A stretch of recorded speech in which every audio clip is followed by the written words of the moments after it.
پوری کائنات کو اللہ تعالیٰ نے بنایا ہے، پوری کائنات کی ابتدا کی ہے اور مسلسل کرتا چلا جا رہا ہے مخلوقات کی ابتدا، اور یہ پوری کی پوری کائنات انسان کے لیے مسخر کر دی ہے۔ سورۃ رحمان میں اللہ تعالیٰ کا فرمان ہے فَبِأَيِّ آلَاءِ رَبِّكُمَا تُكَذِّبَانِ، بس تم اپنے رب کی کون کون سی نعمتوں کو جھٹلاؤ گے۔ کون ہے انسان؟ انسان اللہ کی سب سے اہم مخلوق ہے جس کو اللہ نے شعور دیا ہے اپنی پہچان کے لیے، اور اس شعور کی وجہ سے انسان کو تمام مخلوقات پر فضیلت عطا کی ہے۔ سورۃ سجدہ میں اللہ تعالیٰ کا فرمان ہے جس نے ہر چیز کو بہترین ساخت پر پیدا کیا اور انسان کی ابتدا کی ہے مٹی سے، یعنی انسان کو مٹی سے بنایا، مٹی سے بنا کر بھی مختلف بنا دیا، مختلف شکل و صورت کی اس کے ساتھ انسان کی ابتدا کی ہے۔ انسان بالکل مختلف نظر آتا ہے، ایک جیسے اعضاء کے باوجود بھی مختلف بنا دیا، جیسے کہ ہر انسان کے 2 ہاتھ ہیں، 2 آنکھیں ہیں، 2 پاؤں ہیں، 2 کان ہیں، اسی طرح سے 2 ہونٹ ہیں، لیکن پھر بھی سارے کے سارے انسان آپس میں مختلف ہوتے ہیں۔ اللہ کی عظیم قدرت ہے۔ انسانی جسم ایک مشین کی طرح کام کرتا ہے جو کہ اپنی ذات میں بہت بڑا معجزہ ہے۔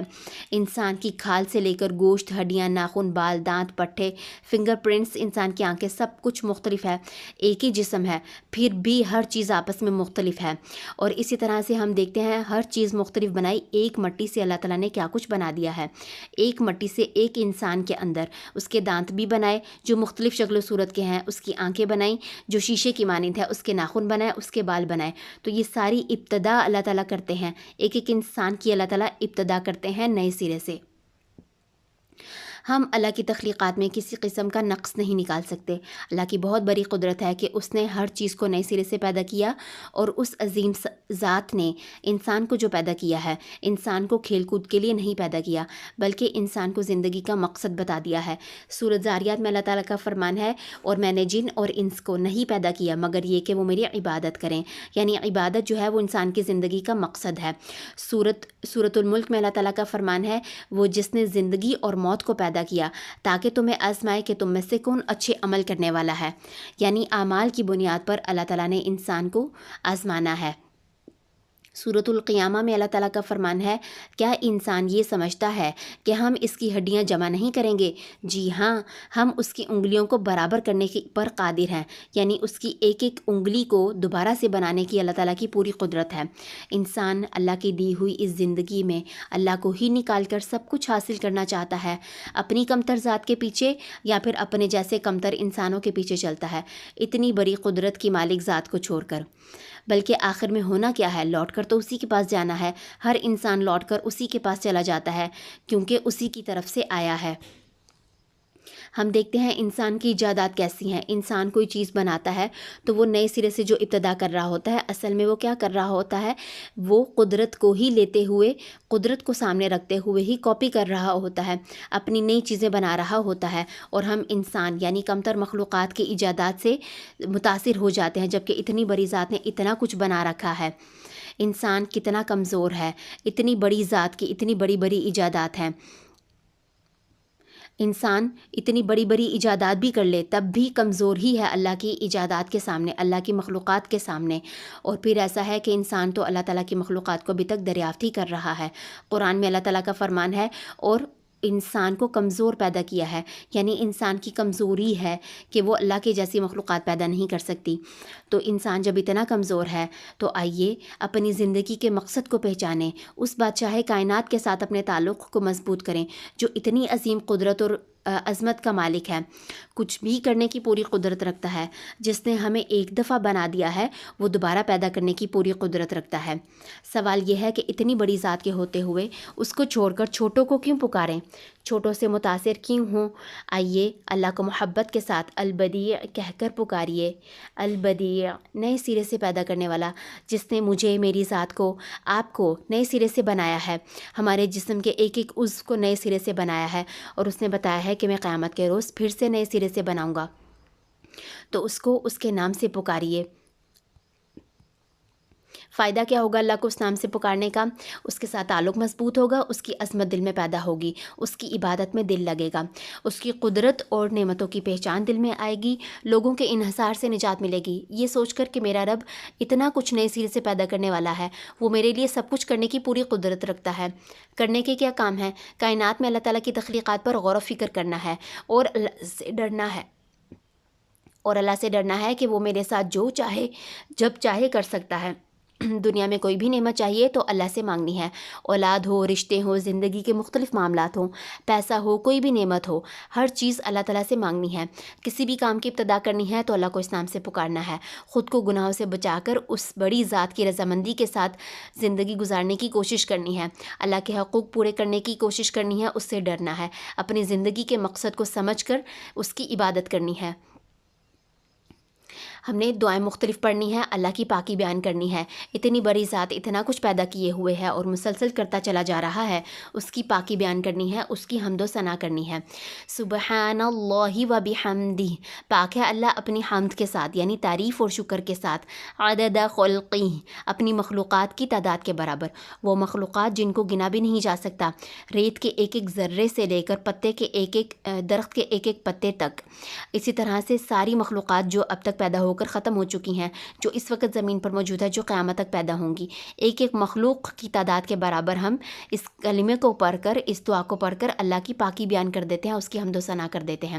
وَرِضَا نَفْسِی، اور اس کے نفس کی رضامندی کے برابر، وَزِنَةَ عَرْشِی، اس کے عرش کے وزن کے برابر جو کوئی بھی گن نہیں سکتا، وَمِدَادَ کَلِمَاتِی، اور اس کی کلمات کی سیاہی کے برابر جن کو گنا بھی نہیں جا سکتا۔ قرآن میں اللہ تعالیٰ کا فرمان ہے، اللہ کے کلمات تو اتنے زیادہ ہیں کہ زمین کے سارے سمندر بھی سیاہی بن جائیں، اس کی مثل اور آ جائیں، تب بھی اللہ کے کلمات کے لیے یہ سیاہی کم پڑ جائے گی، اس کے کلمات ختم نہیں ہوں گے۔ تو اتنی عظیم قدرت کے لیے ہم اس کی پاکی بیان کر دیتے ہیں اس ایک دعا کے ذریعے سے۔ اسی طرح سے مزید دعا پڑھنی ہے، سبحان اللہ و بحمدہ، سبحان اللہ العظیم، پاک ہے اللہ اپنی حمد کے ساتھ، پاک ہے اللہ بہت عظیم ہے۔ الحمدللہ، آج کے نام سے آپ نے جو بھی سیکھا ریفلیکشن ضرور شیئر کیجئے۔ سبحانک اللہم و بحمدک، اشہد ان لا الہ الا انت، استغفرک و اتوب الیک۔ السلام علیکم ورحمۃ اللہ وبرکاتہ۔